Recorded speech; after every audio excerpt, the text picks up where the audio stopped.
The Borgia of America. Lucrezia Borgia had a pretty nasty reputation.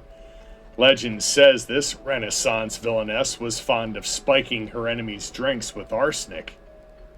With that kind of notoriety, most folks wouldn't want a nickname like the Borgia of America. However, Martha Wise wasn't most folks. The 40-year-old widow lived in the appropriately named Hardscrabble, Ohio. There wasn't much to do in Hardscrabble, so Martha spent a lot of time attending funerals.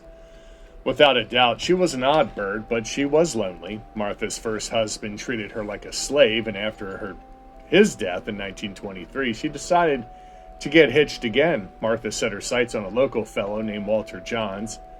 However, Martha's family disapproved of the marriage, and Martha's mother even threatened to disown her if she didn't break it off with Walter.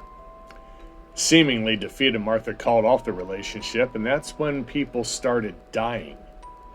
Thanksgiving 1924, Martha's mom drank a glass of water and quickly died of stomach inflammation. A few weeks later, on New Year's Day, 1925, Martha's aunt, her uncle, and their 6 kids came down with the same illness. Though the children survived barely, the parents succumbed to the sickness, and the local sheriff grew a tad bit suspicious. The law officer grew even more concerned when someone lit the local church on fire, the same church that had refused to marry Martha and Walter. When the sheriff discovered that Martha had bought a large amount of arsenic from the local drugstore, he ordered an autopsy on Wise's aunt, discovered her system was loaded with the poison. When Martha was arrested, she used the oldest defense in the book. It was the devil who told me to do it, she claimed. Supernatural conspiracy or not, Martha was found guilty and received life in prison.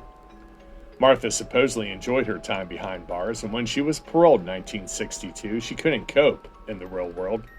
Institutionalized, Martha returned 3 days after her release and finally died in prison in 1971.